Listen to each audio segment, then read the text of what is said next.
Soup ఎలా చేయాలో నేర్చుకుందామండి. So first cooker తీసుకున్నాను. మటన్ పీసెస్ ఆల్రెడీ కడిగిన మటన్ పీసెస్ యాడ్ చేసుకున్నాను. అండ్ పసుపు, ఉప్పు, నీళ్ళు పోసుకుంటున్నాను. అండ్ వీలైనంత వరకు మటను ఓన్లీ ఎముకలే తీసుకోండి, టేస్ట్ బాగుంటుంది.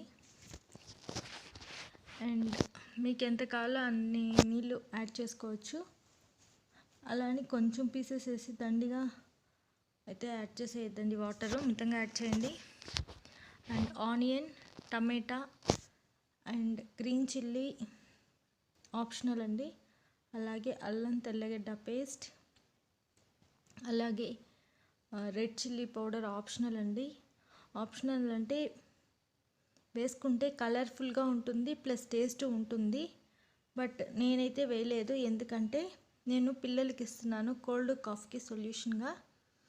సో పెప్పర్ పౌడర్ ఎక్కువ వేసుకుంటే కోల్డ్ కాఫ్ రిలీఫ్ ఉంటుందనేసి నేను పెప్పర్ పౌడర్ యాడ్ చేసుకోవటం కోసం చిల్లీ పౌడర్ యాడ్ చేయలేదండి.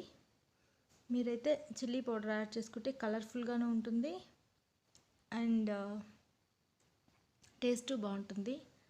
సో ఇలా తీసుకోండి. అండ్ ఇప్పుడు సర్వింగ్ బౌల్లోకి ఓన్లీ లిక్విడ్ తీసుకున్నానండి, ఎలాంటి టమాటా కానీ ఎర్రగడ్డ కానీ తీసుకోలేదు. అండ్ కొత్తిమీర సన్నగా తరిగి వేసుకోండి. అలాగే పెప్పర్ పౌడర్ కోల్డ్ కాఫ్ తీసుకోవాలనుకుంటే కొంచెం ఎక్కువ వేసుకోండి పెప్పర్ పౌడరు, లేదు నార్మల్గా తాగడానికైతే మితంగా వేసుకోండి. అండ్ ఇది పిల్లలతో ఇక్కడ తాగిస్తే కోల్డ్ అప్పటికప్పుడే మీకు రిలీఫ్ అనిపిస్తుందండి. అలా కాదని పెద్దవాళ్ళు తాగాలనుకుంటే ఇలా టమాటా, మనం వేసుకున్న చిల్లీ అండ్ ఆనియన్స్ యాడ్ చేసాం కదా, అన్నీ వేసుకొని మిక్స్ చేసుకొని టేస్ట్ చేయండి.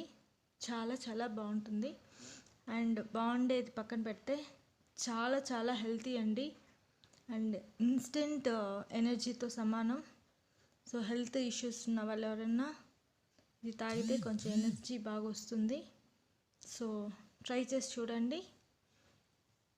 అండ్ మీకైతే ఎలా వచ్చిందో నాకు కమెంట్ సెక్షన్లో తెలపండి. అండ్ ఈ వీడియో మీకు నచ్చినట్లయితే